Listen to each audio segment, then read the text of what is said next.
semesters. And with that, we will end that discussion paper. Alright, so we are live streaming, just so you guys know. So the next discussion paper is the Penn Apps Labs discussion paper. So Dan, you are the author of that, so you have 3 minutes, and you may yield your time to whoever you please. Excellent. You guys are probably going to get tired of me speaking, but let's do this one. Penn Apps Labs is a student developer group. Kyle Hargrave is here. He's kind of one of the guys who runs it. We fund them along with the Provost Office. We give about $7,500 to $10,000 a year, and they build applications like Penn Study Spaces, Penn Book Bazaar. They maintain Penn Course Review and things like that. The idea of them is to create and maintain services that serve the student body that make it easier to be a student at Penn. So last semester, in a fairly unfortunately rushed decision-making process, the undergraduate assembly decided that PAL's next project should be OpenEd. OpenEd is a proposal by SKU, and they're here. We love when students come to us and come to our meetings. They're obviously here to talk about why we should do this project and why it's important. However, when we chose to make this decision last year to support OpenEd, there were some things we didn't know. So background, OpenEd is, they'll explain it better than I can, but it's essentially a website where students could go and find tutorials made up of lectures, speakers, different parts of Penn thrown together. And you would go there and learn a little bit about something going on at Penn, interdisciplinary, a couple of videos, a couple of documents, things like that. We thought it sounded really cool at the time, but unfortunately some things came up that made us hesitant to support it moving forward. And we haven't actually begun work on the project yet. On the PAL side, SKU has. So we still have an opportunity to change projects if the body does want this. I want you to have an open mind.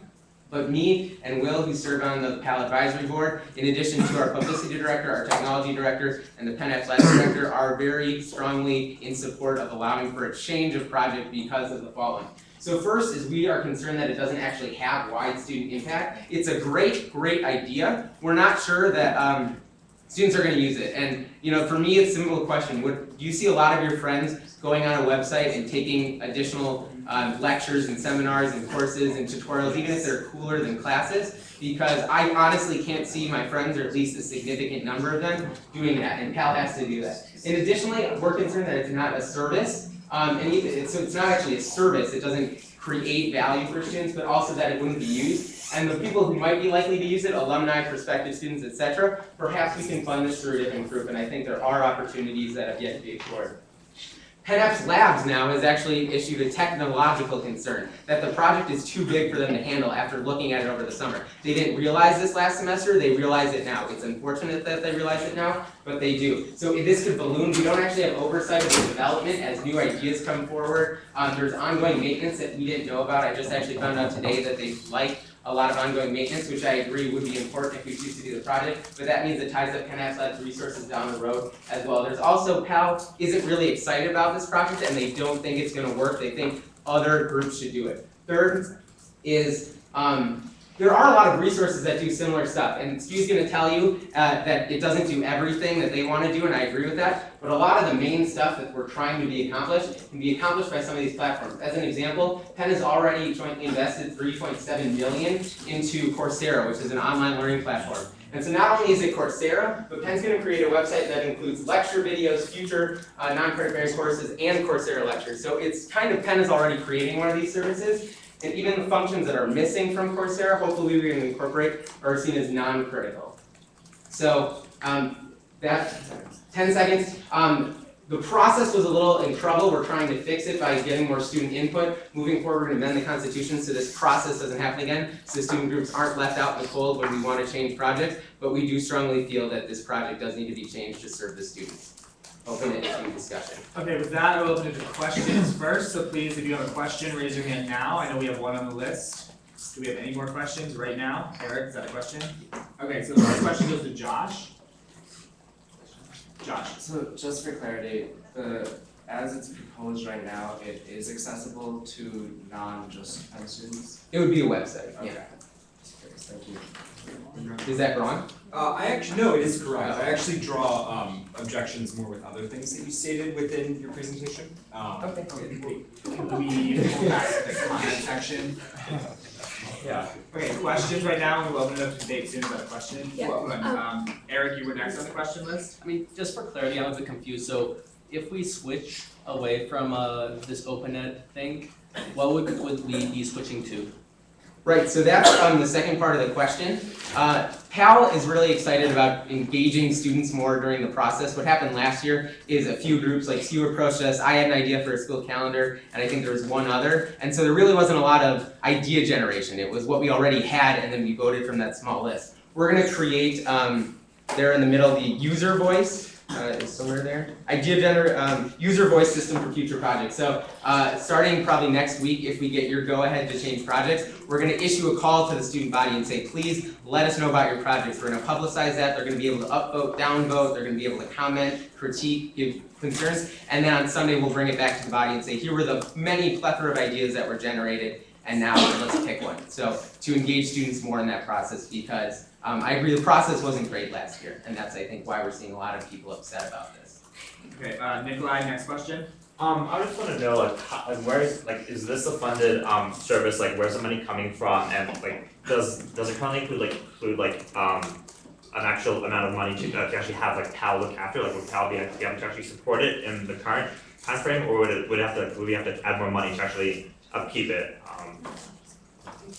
So right now, we used to give $10,000 a year to PAL, and the provost would match it. This year, they found some cost efficiency savings, so we reduced it to $7,500. If they per semester, per year, per year. So if this project only took a couple of months, it would take whatever half of the year is, I guess, half of that money. And that would be it. If it takes longer than that, which it sounds like it will because it has the potential to require development that we haven't even thought of yet because we don't even know exactly what computer-wise is needed. So I imagine it's going to eat up a bulk of the year and a bulk of that money. And then the ongoing maintenance is, and we would commit to this if we choose to do the project, which is if SKU decides that they need us a new document upload function that we didn't have before, if we need to change how the content is curated, or if the social networking system for students that would watch the videos needs to be changed from Disqus comments to Facebook or something. That all I think we would commit to, and that would, I think, eat up a significant chunk of PAL's time and eat into other projects that we would do after OpenEd is created. Okay, Matt, you're the next question. Yeah, I'm just a little confused because you said like the school is building all this other stuff, but when we decided to do this, we were talking about Nelson, and I'm assuming as a representative of the provost office, and he was completely on board and actually encouraging us and SKU to come to us. So like you would think the provost office would have been aware of what else was going on, right? Yeah. I don't want to speak to the provost office, both their opinion but also their process, but I can tell you that the UA, no member of the UA was informed about Coursera before the decision was made by our body to support that, and also the PAL board voted, and then even the contingency funding. So Coursera came out after all of these decisions were made. And for me, this is actually the second biggest reason why I don't like the project, because I think that Coursera does do most of it. It already has attracted 1.4 million viewers, so we'd be wasting kind of the traffic that's already being driven there. My biggest issue is student impact, and I think that hasn't changed. It's just something we didn't think about enough. But to answer your question, we knew nothing about Coursera while the decision was being made, and that was just a decision by kind of about how to release publicly the information about Coursera. I think it does change the calculus of whether or not we support these projects. Next question. Is this project, is it, like, I know Coursera is like a series of courses that they're designed to teach you something, they're designed to teach you like an entire course. Is this more like a topic by topic, smaller contingency, or is it just like Coursera, or how are they similar and different? Because I'm assuming there were some differences otherwise.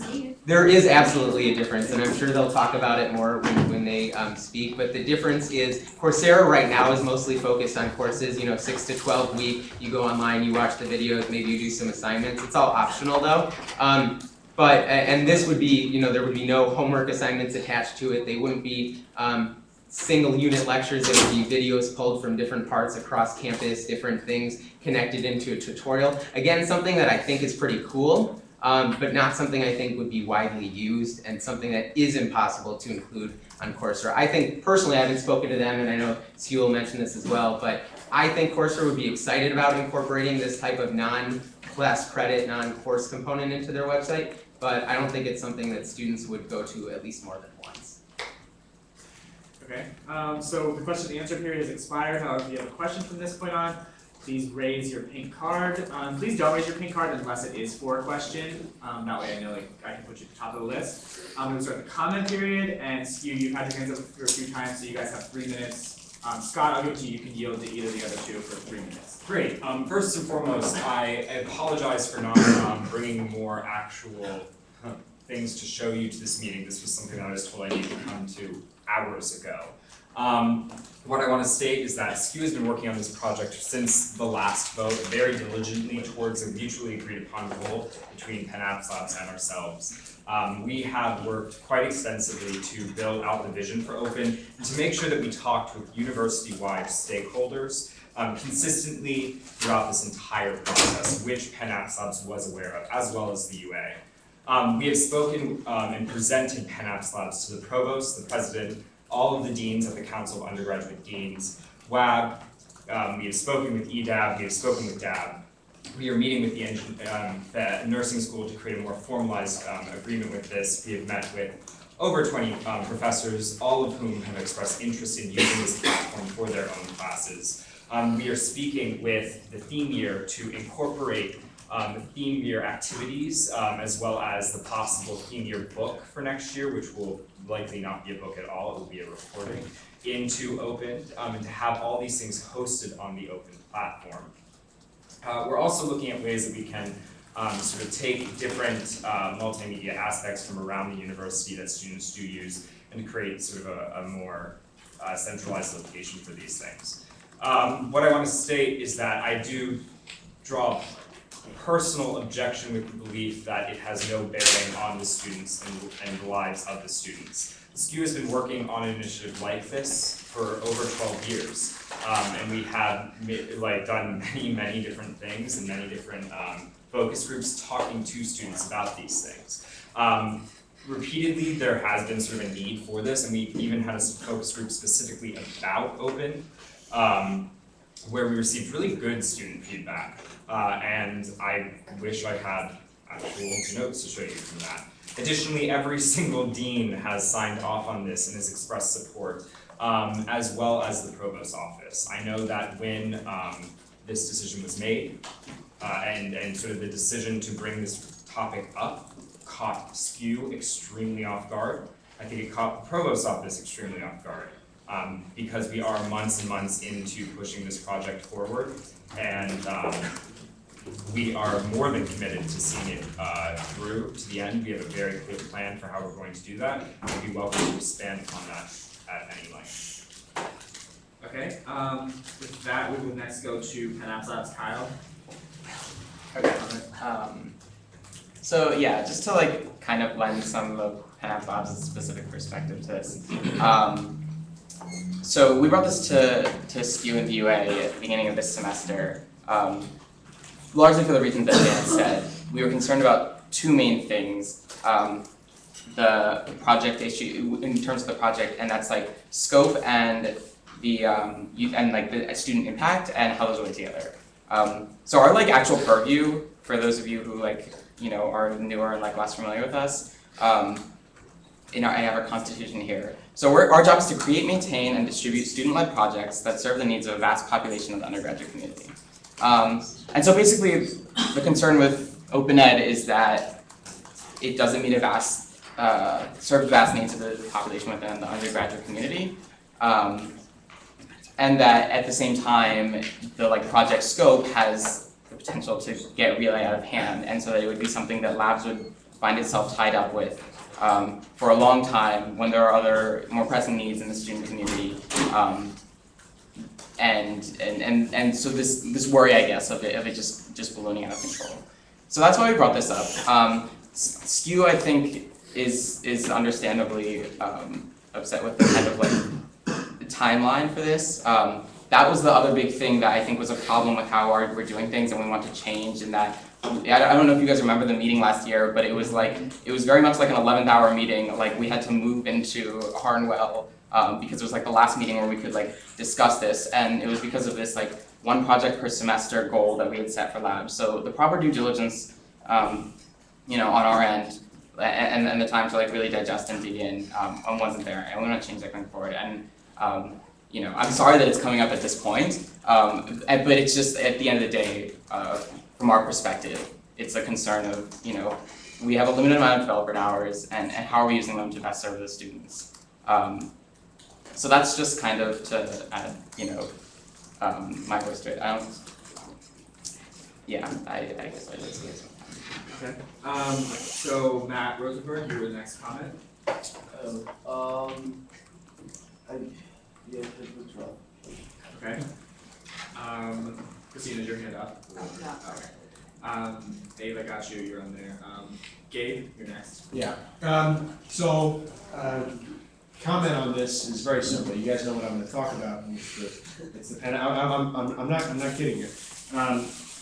This actually presents us with a very, very good opportunity to do several different things. And we can really decide what we do this year, what in essence, our entire committee for the entire year comes up, and what we give Penn Apps Labs to create. And I think one thing that is really, really, really constructive is to create a Penn app, a mobile app. It's something that Harvard, Yale, and Princeton have, schools that we consider peers. The other thing is that it fits very, very well with what the young man just said about the constitution of Penn Apps Labs, to create something that is and makes students' lives easier. It does. It centralizes all the information. I live amongst freshmen. I know that that's a chief complaint of them. And I know that if we move our discussion towards what we can do, and we move it towards something like the Penn app, which there'll be a discussion paper soon in which I'd like to have everyone's collaboration, we can actually move constructively towards the next step. We can move beyond OpenEd, which unfortunately didn't work out, and we can make something that's really going to help us in the 21st century. Seriously. Okay, next comment on the list was Abe. I'd like to yield to Skew. I resent the comment that Open hasn't worked out. Honestly, I do. I want to make it completely evident to every single person in this room just how hard my committee has worked on this and has thrown themselves in to making this work, and we have made substantial progress on this. So to hear it be referred to so quickly is something that I do resent. Additionally, I want to state, just in response to your mobile app idea, I think you should talk to Regina Koch from Next Generation Student Systems. I think that's something that makes a lot of sense to bring up with them. Do I have any time left? You have 2 minutes and 25 seconds. Alright, so first of all, I'd like to commend Penn Apps Labs on the work that they did with the Common Funding App, which should be premiering soon. You'll see, if you all come Tuesday night, you'll see a demo of that at Spearing. I just want to talk a little bit about the background of how we choose our products, products, I don't know what you refer to, projects.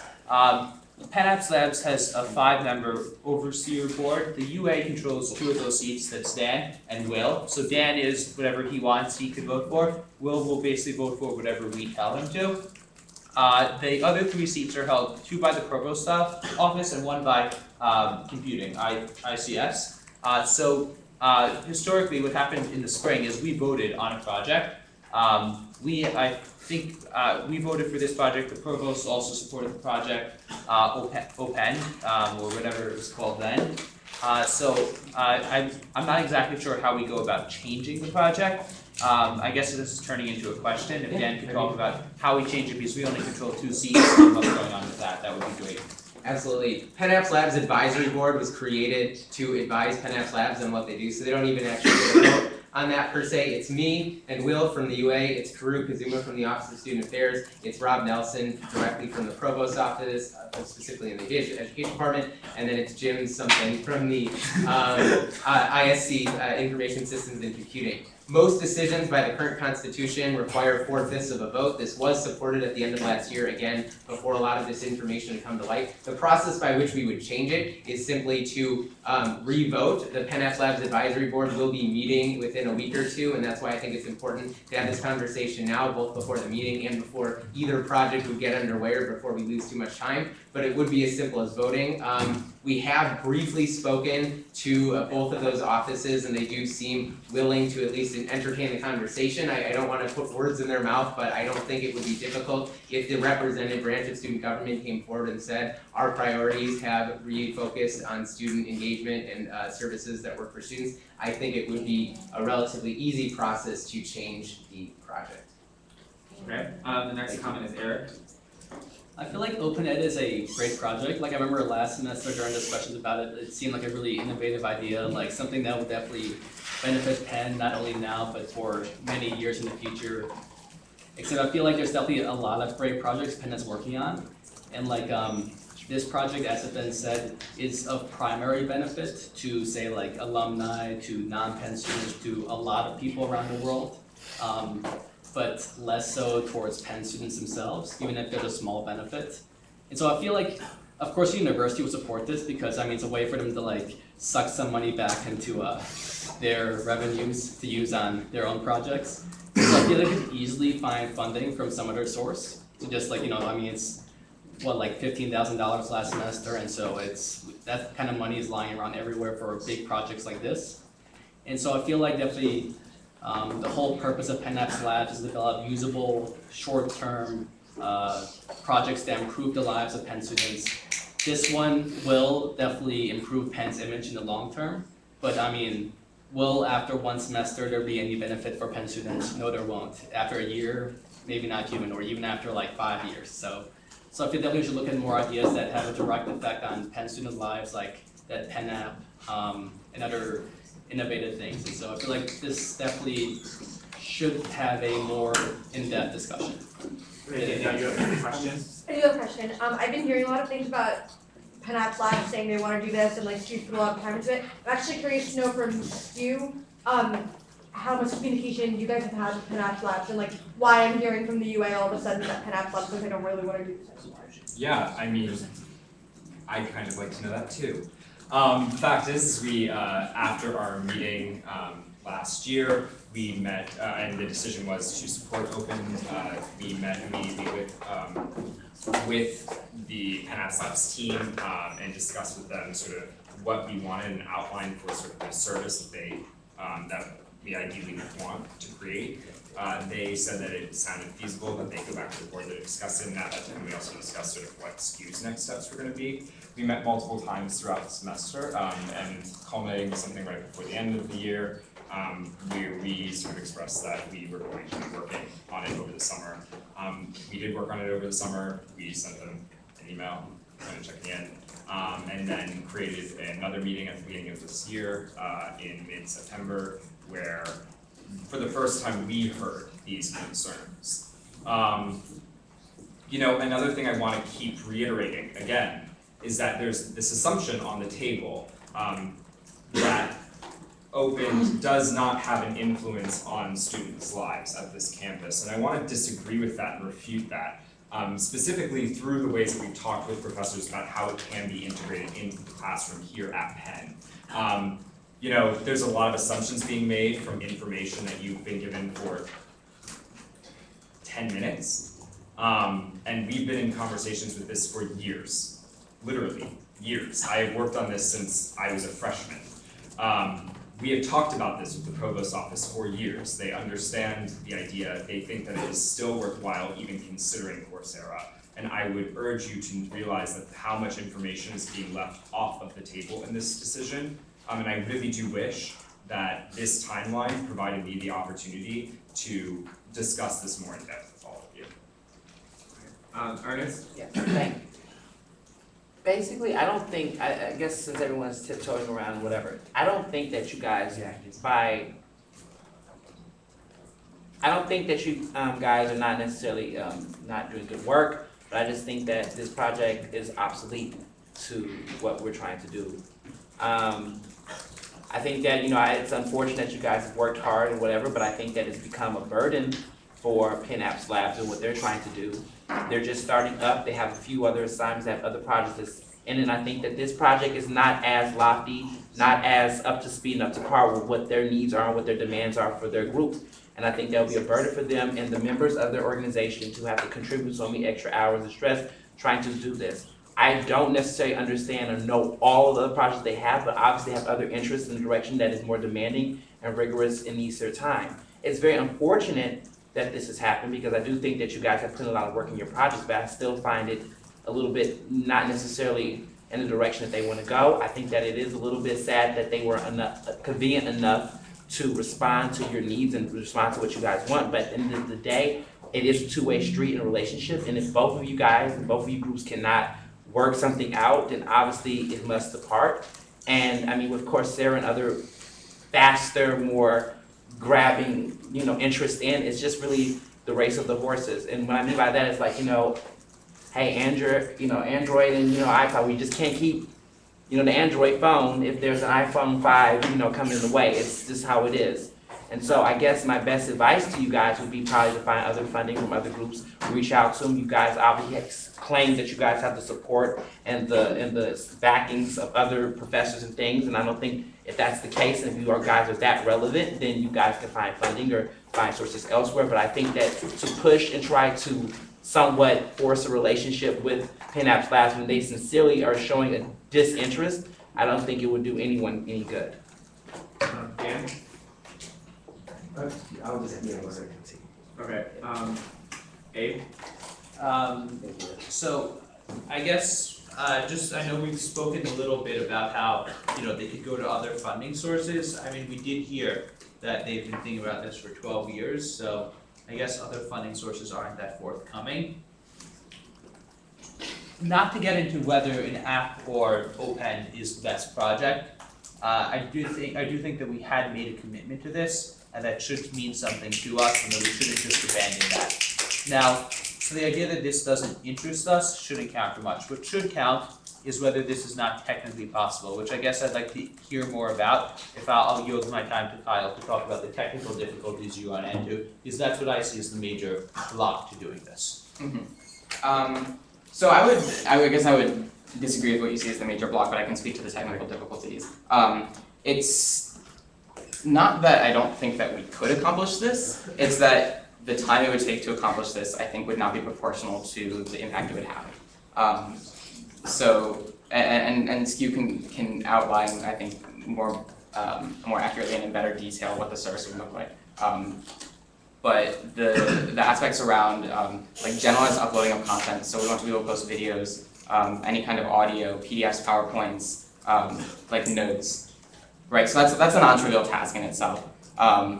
The curation aspect, so we want to have multiple different classes going on, and then we need some kind of like tagging system to like organize it all. Like we're talking about like a pretty heavy-duty content management system here, and that's like something that so I brought up with them, and they have issues with using like Lore, for example. But just to like, this is like, so they do something very similar. They like allow you to create a class, upload all kinds of different content. You have discussion groups around that, and it's taken them like, and they're like a startup with a lot of people working like 12-hour days, and they've been doing that for like like over a year, and they like that now have their product. Like it's something that's like just very big in scope. Like creating a content management system at the highest level is like, it takes a long time, and there's a lot of back and forth. And so, I don't know if you had a question. I don't know what the. Yeah, so, Do you have a I question? have a question for Kyle, so what did you say?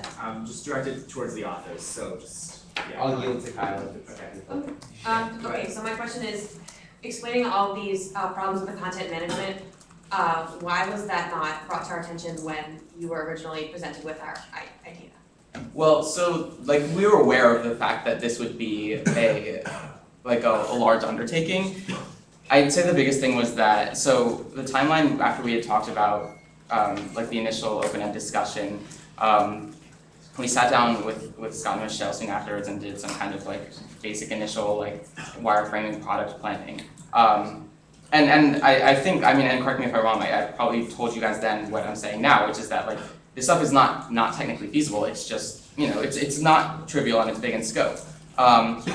The thing that changed on our end is that, so we were primarily focusing on finishing up the common funding application over the course of that semester, and that took a lot of my time as the technical lead. And then, so at the end of the semester, Amalia was transitioning out of her position as the operations lead, and to not like bog you down in like organizational details, basically, we started having conversations about more the higher level, like, what we're doing, and that's like what instigated over the course of the summer, like us rethinking about this and like, what's the scope of this versus what we feel like the student impact is. And again, like I'm really sorry that these didn't come up then, and I think it's a flaw in our process, and it's not how I would have had it, but I think I would be remiss if I allowed that fact to then just prevent me from bringing up these concerns now. Okay, Nikolai, next comment. Thank you. Yeah, I definitely just want to commend Stu for doing the initiative to like have this service and the 12 years they put into it. Obviously, members of the union have projects as well that put a lot of time and effort into it. And sometimes you do like suffer barriers, but I don't think that this project it's not like it has to be scrapped. I think you can salvage it, and just the fact that Penn does have a lot of like duplicities when it comes to like administrative things, and I think like the whole Coursera kind of issue is definitely one of those where there's just a lot of like needless waste when it comes to like developing like a whole kind of new system when there's already one that's similar. And I think like even using Blackboard, I don't see like what the problem would be with like just having lecturers or classes in a room like where there already is like support for like videos and lecturing and online content. I don't think it necessarily has to be like something specific. And just coming up like from PAL, like we do kind of want to still make sure that PAL does have their own kind of creative liberty to do the projects that the students would like, and some really important things for just like the Common App needs the Common Funding app still needs support. And then we're talking about like Gabe's like mobile app, which I think is a really neat thing to do. And that isn't to say like that OpenEd is like any like less critical, but I do think that currently we do need like these things that can be done more quickly and that are also very important should be at the front of the line. And just coming up like last week, we did talk about GoPen, which it's like a $10,000 like system that we have, and it's kind of like something that we could consider changing. And for instance, like if we had PAL look at that instead, that might actually be more worthwhile in that sense. Okay, Josh. Alright. So I was on there a while, so I'm gonna start back from where I was. The whole idea of this project, I actually really like it. And I think that we also need to look at us from a student government place of like what is SKU and what is the UA. SKU is in many ways, let's not forget, this very long like thinking thing. They've been working on it for years, as they've said. And let's not pretend that we're not a bit reactionary at times. So I think to change our votes now would just be silly and sort of bad precedent. And also not exactly great for inter-subject relations. I also think that, going back to the actual program at hand, I think that it's a good program. Sure, Coursera, it came up new, like now you can have lectures and this whole class is online, that's wonderful and all this. But there was this smart fella that said this whole thing of an investment in knowledge pays the best interest, blah, blah, blah. He founded this place that we're in. And I could make that argument of knowledge is the best impact. Mostly just because I'm pushing for the thing, I'll do that. I'm very thinking like this. And that's why I'd say like sticking with this and supporting fellow student government, we can have like Penn Coursera things, but this can also be a viable thing going on. And I think we should focus on that and not talk about other things that may come up. Other pitching of proposals that may go on during our discussions I think is very inappropriate. We should stay focused on the course at hand. With that, I'll finish. Okay. Gabe. Alright, so let me just go back, Scott, to go back to what you said right after I spoke. Purpose was not to be insulting. I remember actually voting for it. I voted for it. You check my voting history. And actually, I remember the actual meeting. It was we actually moved it from Houston Hall all the way over to Roden. We voted on it at 1 in the morning, and I stayed there. And I thought it was a fantastic idea. With the technical difficulties and with what Dan said in terms of issues of whether or not people will actually use it, I'm afraid that the issue is not principle. And using Ben Franklin is a wonderful thing, but the issue isn't principle. The issue is utility. All right, and we only have a certain amount of time and a certain amount of attention by Penn Apps Labs. They can only do so many things at any one particular time. And if the University is already moving ahead with Coursera, I would only suggest that we occupy Penn Apps Labs' time and energy and capabilities with something that's a bit more useful. And to me, the mobile app is more useful at the moment. For Coursera, my only suggestion, and I wonder if Stu can do this, if over time, as Coursera becomes a broader part of the Penn community, if it can work with Coursera, or with whoever runs Coursera, or whoever in the Penn community is liaisons with it, whatever it is, if they can help to see the parts of information that you guys consider that is not a part of that, you guys can actually put it on Coursera. If that's an issue, it's an issue. And perhaps at some point, you'd have to reintroduce it. But I think at the time, we're looking at utility. And if we focus on utility, then we can promise that the UA will run efficiently, that what we pass will be effective. And that's the most important thing. Not necessarily, oh, let's do it because that's what we said. If we realize that it's an issue, if it's a technical issue, then why would we go through with it if we know that it's probably going to not work as well as we want it to? It's a good idea. I'm not burning you on that. It's just the fact that I think for right now, the mobile app works best. And I know that sounds biased. I am not trying to push my agenda over yours. Are you serious? I'm not. I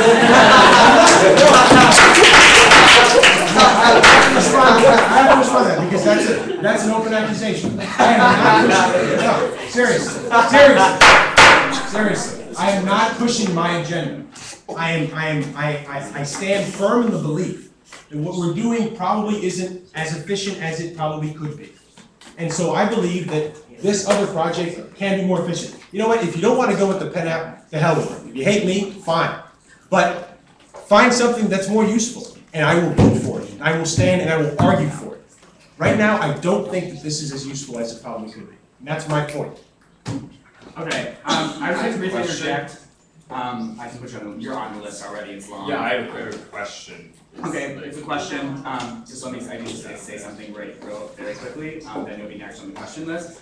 It's 11:03 p.m. and as part of my duties as the presiding officer, I need to move this meeting along and make sure we address everything on the agenda. We will continue this discussion, but I will cap debate time, or I will cap speaking times at 1 minute, and if I feel your comment is irrelevant, off topic, or in any way distracts the body from its purpose, I will cut you off and move this meeting off, and you will always have the right to appeal my decisions, but just know from this point forward, I will limit you to 1 minute. Scott, you had a question. Yeah, it was actually, well, he's out of the room. So, never mind. Hayden, question or no? I mean, he left the room, so.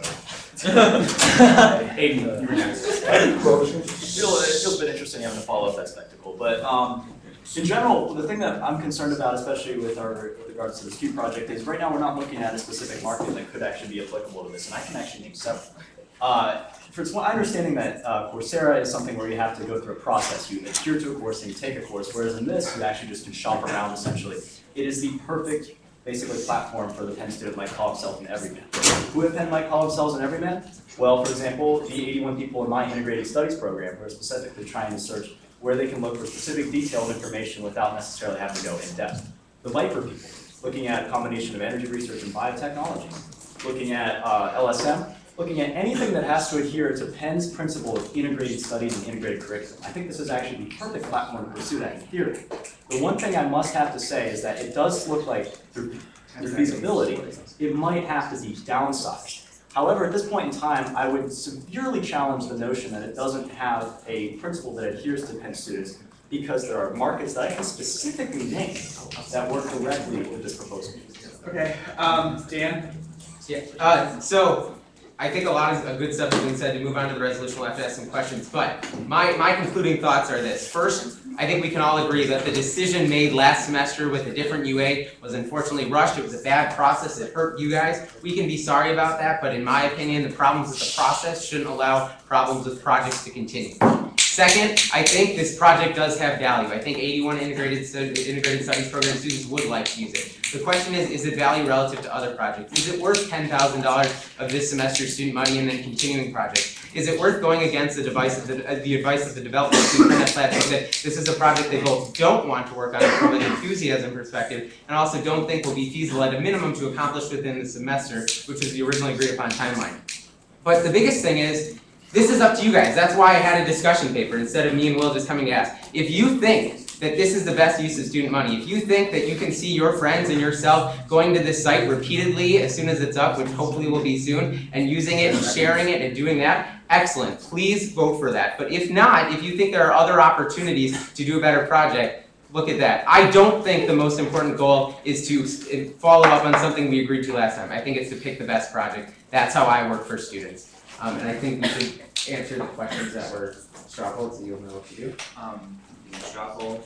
So, with that being said, I don't want to close discussion, but with my last comment about how I think we need to choose the project that best serves student needs. The question then is to you guys, and we'll do this by raising hands. Will has to vote based on what you guys want him to do. So when the PAL Advisory Board meets in a few weeks, would you agree that we should find a project that better serves student needs? Or would you like Will to continue pushing the provost, me, and the Office of Student Affairs and the Information Systems and Computing to do the Open Ed project? So by a raise of hands, who agrees that we should find a project that better serves student needs? Raise your placards, guys, the pink ones. There you go, that's what's up.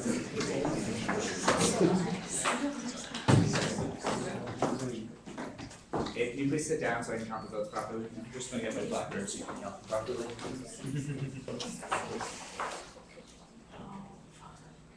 Okay, opposed? All, yeah, opposed?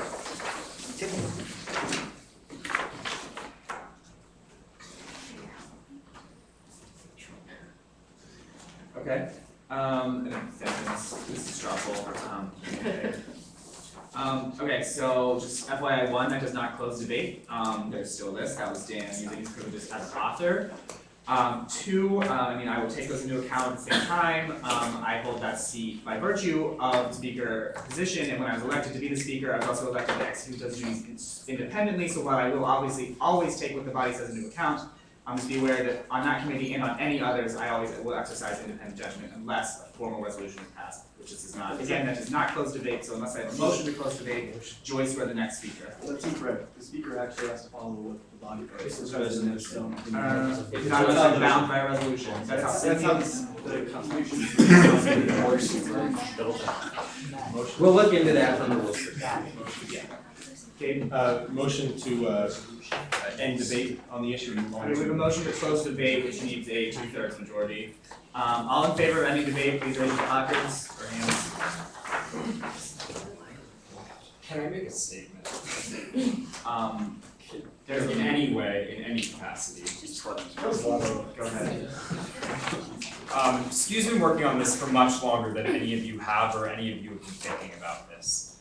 I genuinely really do like to talk about why Blackboard doesn't work, or why Coursera doesn't work, or why all these alternatives that apparently exist in your minds don't exist in reality.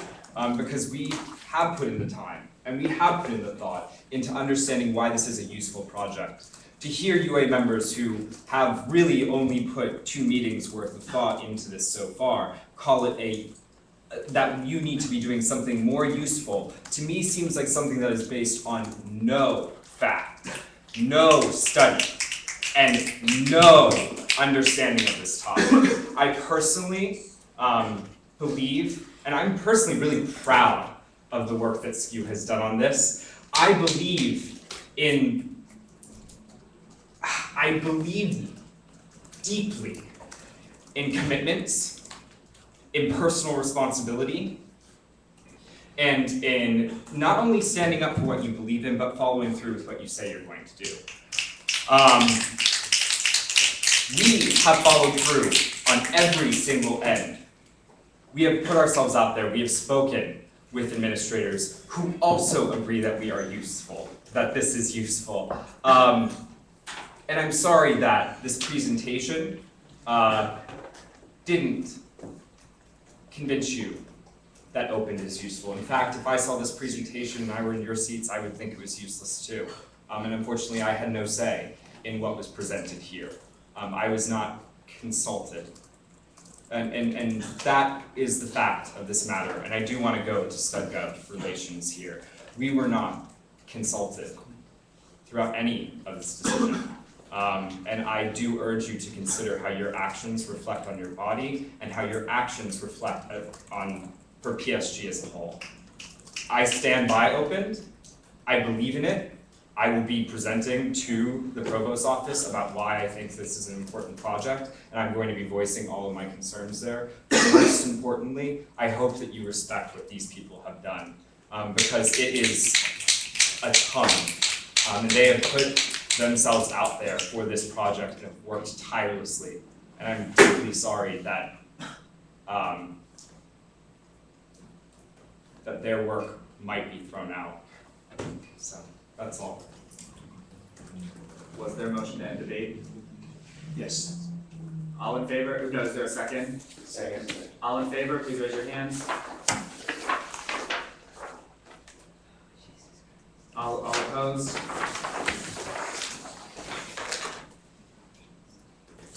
That passes. Debate will be closed. Can I not use the discussion paper? Any motion to table it, it's already on the agenda. I motion to table the new member orientation discussion paper to move on to the resolution. Second. Second, all in favor of tabling the next discussion paper, please raise placards. All opposed? Okay, that discussion paper is tabled. We will now move on to our resolution, alcohol safety pilot resolution. Dan, you have 3 minutes to present. After that, we move into a 5-minute question and answer period, and after that, we will have pro-con debate. So please, 3 minutes, go. All right, hopefully this will be a little less controversial. We like debate here, but I think you'll see that this is supported by a wide variety of students. So over the past year, the Alcohol Policy Review Committee was created to ensure that Penn's policies and practices surrounding alcohol best ensure the safety and well-being of students in our community. It'd be great to have everyone's attention. I know we're just getting off of a tough debate, but again, it would be great to have everyone's attention. Specifically, everyone is in, not just some people.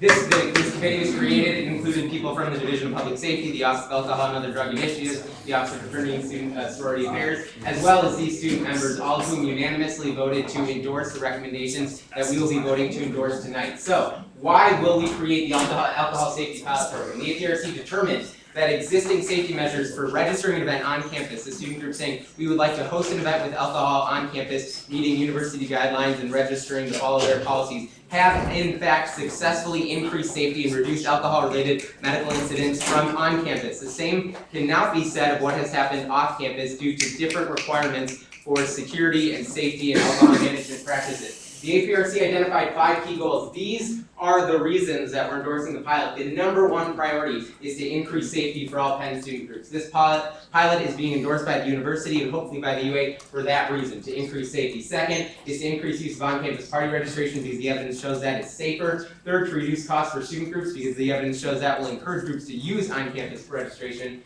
Fourth, to increase social equity. Currently, groups that don't have a lot of money or don't have their own space, like a fraternity house, cannot host events with alcohol on campus and are forced off campus. This will open up new spaces and subsidize security costs. And fifth, to increase student accountability. We want to make sure that students are encouraged to monitor their own behaviors and to make sure their groups are doing what is necessary to be safe. Consequently, these 4 things are part of the pilot program.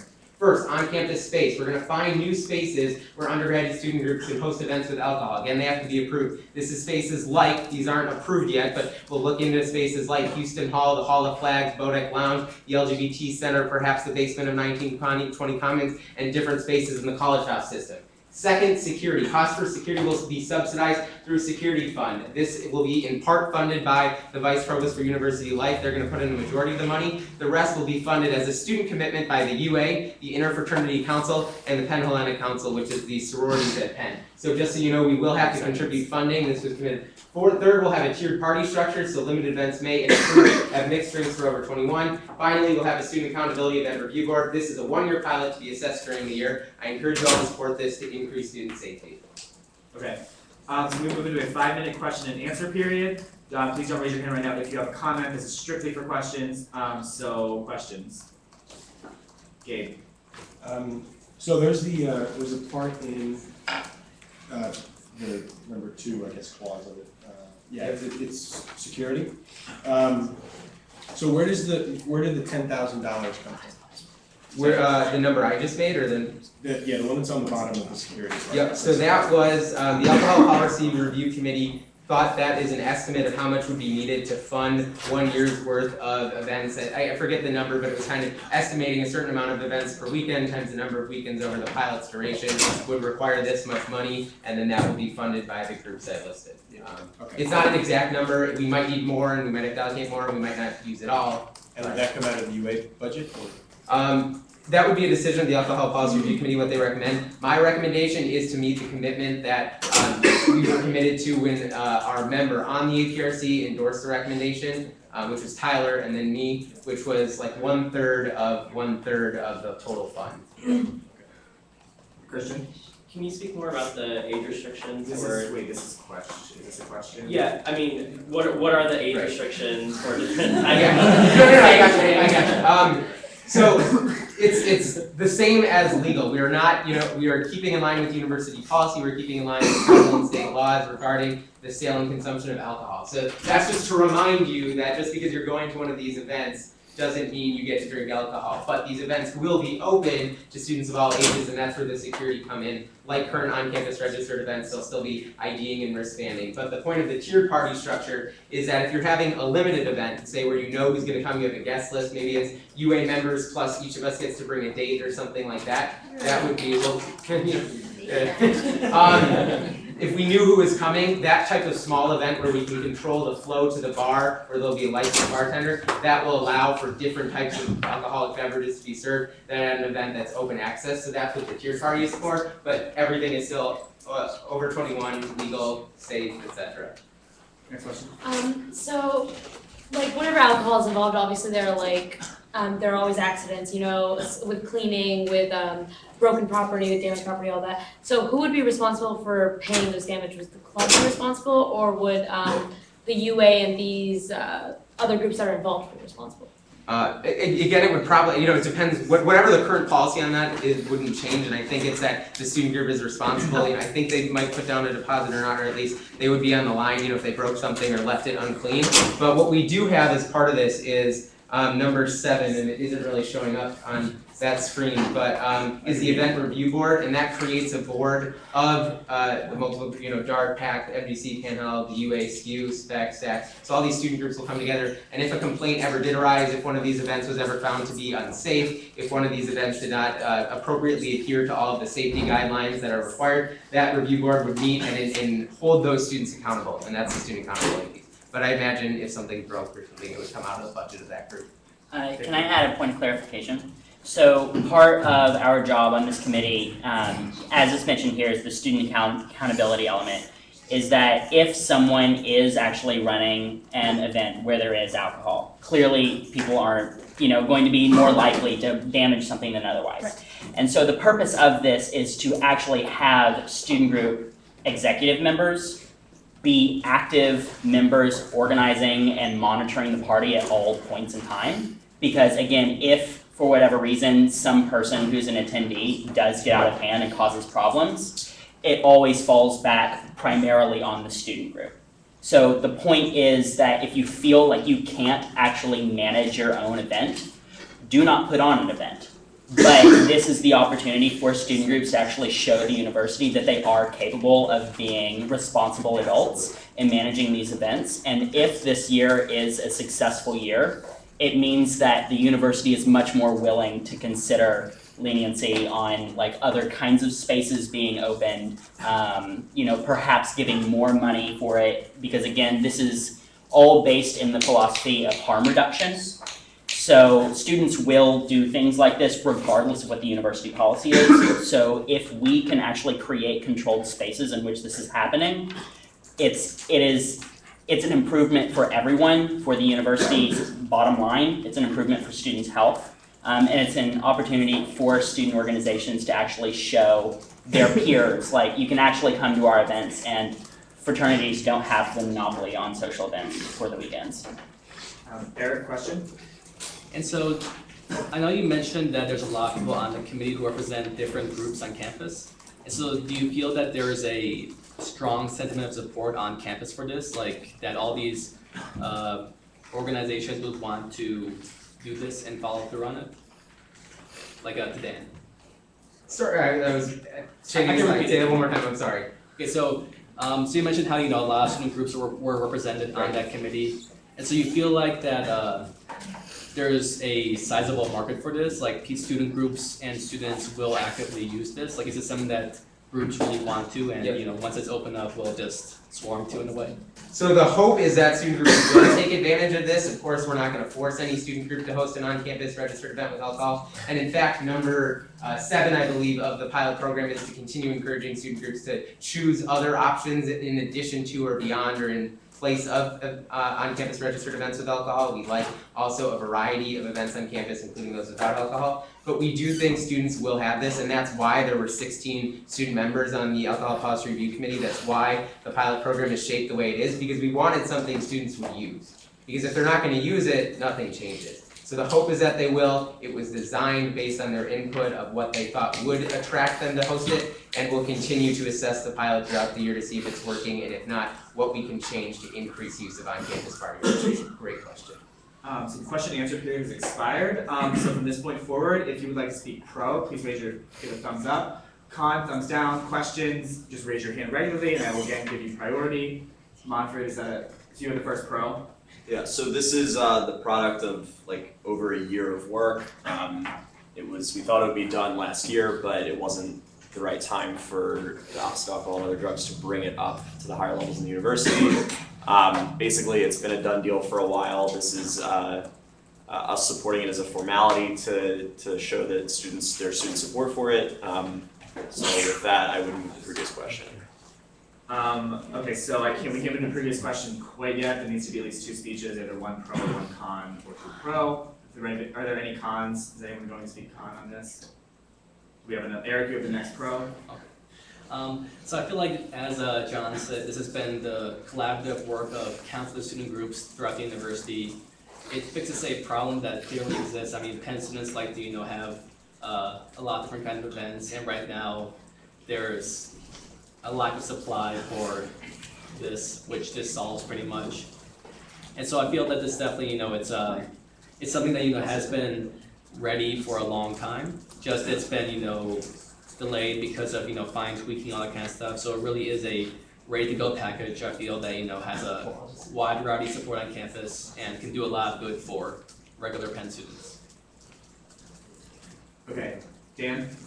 So the resolution has 3 parts, and we'll vote on all 3 of these in a second. First, we commend the APRC for their hard work. They put a lot of time into this. It's a good idea. Second, it supports the recommendations, and the reason that's important is because the university wants to know students are on board. And third, and the most important, and why we're passing the resolution, is to commit to partnering with them to making sure that this process goes well and that students are in fact safer. They're looking for that signal from the UA. I hope that we can give it to them, and with that, I motion to vote. Do we have a second? Question. All in favor, please raise your placards. Just for the freshmen to clarify, when we move from previous question, we're voting on whether or not we want to vote on this, just FYI, that's what this is. So all opposed? Okay, write on your placards, Alcohol Policy Review Committee resolution. Right, Alcohol Safety right, Pilot whatever it's resolution. titled, yeah, whatever it's titled. The title's up on the screen. We used to be able to come up with our own titles back in the day. Don't look at my junk. Can you fill that out? No, but I'll ask someone else. Well, here, you don't have to ask anyone. Oh. You're just gonna. Oh, okay. Sorry. Well, I need you to. It was just a discount. So you write the date, the title, and circle pro, con, or abstain. Alcohol Safety Pilot Resolution. ASP is my acronym. Yes.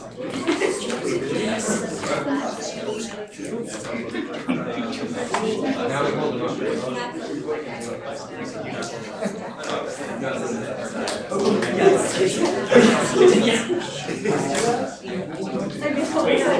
Hey, wrap it up.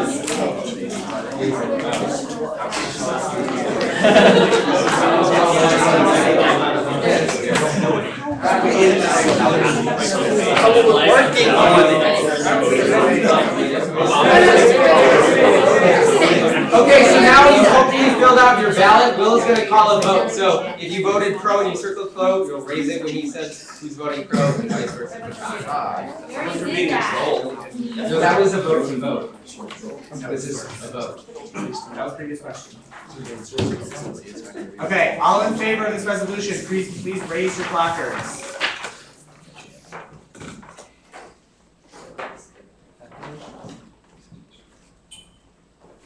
All opposed? All abstaining? This motion passes by 31 to 0 to 0. All right, the live stream is ending, and we. You actually weren't live streaming, you were recording. Wow. Whoa.